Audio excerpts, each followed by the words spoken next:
ભરૂચ રાષ્ટ્રીય સંવિધાન દિવસ નિમિત્તે ભાજપ દ્વારા ડોક્ટર બાબાસાહેબ આંબેડકરને પુષ્પાંજલિ અર્પણ કરવામાં આવી। આજરોજ રાષ્ટ્રીય સંવિધાન દિવસ નિમિત્તે ભરૂચમાં વિવિધ સંગઠનો દ્વારા ડોક્ટર બાબાસાહેબ આંબેડકરની પ્રતિમાને ફૂલહાર અર્પણ કરી ઉજવણી કરવામાં આવી હતી। ભારતીય બંધારણના સ્વીકારની યાદમાં દર વર્ષે 26 નવેમ્બરે બંધારણ દિવસ ઉજવવામાં આવે છે। નાગરિકોમાં બંધારણીય મૂલ્યોને પ્રોત્સાહન આપવા માટે કેન્દ્રીય સામાજિક ન્યાય અને સશક્તિકરણ મંત્રાલયે 19 નવેમ્બર 2015ના રોજ જાહેરાત કરી હતી કે ભારત સરકાર દર વર્ષે 26 નવેમ્બરને બંધારણ દિવસ તરીકે ઉજવશે, જેના ભાગરૂપે આજરોજ ભરૂચમાં જિલ્લા ભાજપ દ્વારા રાષ્ટ્રીય સંવિધાન દિવસની ઉજવણી કરવામાં આવી હતી। ભાજપના આગેવાનો અને કાર્યકરો દ્વારા રેલવે સ્ટેશન સ્થિત ડોક્ટર બાબાસાહેબ આંબેડકરની પ્રતિમાને પુષ્પાંજલિ અર્પણ કરવામાં આવી હતી। આ પ્રસંગે ભરૂચના ધારાસભ્ય રમેશ મિસ્ત્રી, ઉપપ્રમુખ દિવ્યેશ પટેલ, મહામંત્રી નિરલ પટેલ, કનુ પરમાર સહિતના આગેવાનો અને કાર્યકરો ઉપસ્થિત રહ્યા હતા। ભારતના ઘડવૈયા અને સંવિધાનના શિલ્પી એવા ડોક્ટર બાબાસાહેબ આંબેડકરજીનો આજે સંવિધાન ગૌરવ દિવસ ઉજવવામાં આવેલ છે।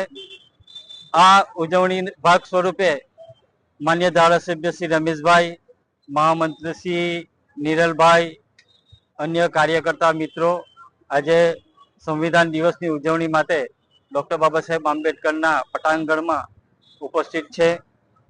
બાબા સાહેબ જ્યારે સંવિધાનના અધ્યક્ષ પદે હતા ત્યારે પ્રથમ 1946ની અંદર પ્રથમ મીટિંગ બોલાવવામાં આવેલી હતી અને આ સંવિધાનની રચના કરવા માટે 299 સભ્યો અને એમના અધ્યક્ષ પદે બાબા સાહેબની નિમણૂક થયેલી હતી।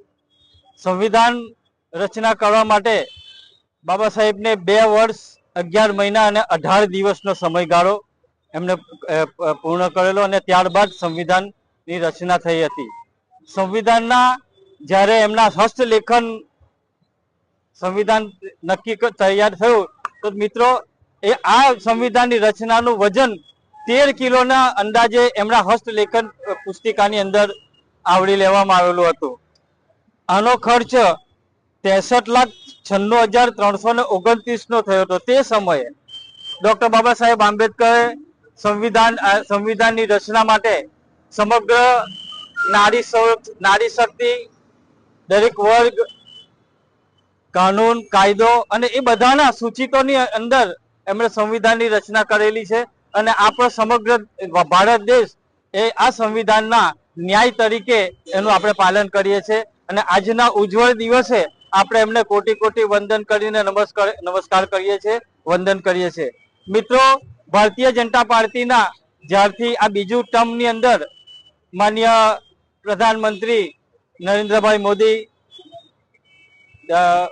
મુખ્યમંત્રી શ્રી અને અન્ય જે નવા સંકુલની વ્યવસ્થા કરી એની અંદર 3 મંત્રીઓ જે સમગ્ર એસસી સમાજના કે જેને અત્યાર સુધીમાં એવું કહેવામાં આવતું હતું કે ફક્ત ને ફક્ત સામાજિક અધિકારીતા જ આપવામાં આવે, પણ 3 સમાજના વાલ્મીકી સમાજને આવરી લેવામાં આવ્યો, વણકર સમાજને આવરી લેવામાં આવ્યો અને બીજા રોહિત સમાજને આવરી લેવામાં આવ્યો। એટલે આજે આ સમાજ એમનો ઋણી છે અને એમને અમે ઋણ સ્વીકારીએ છીએ।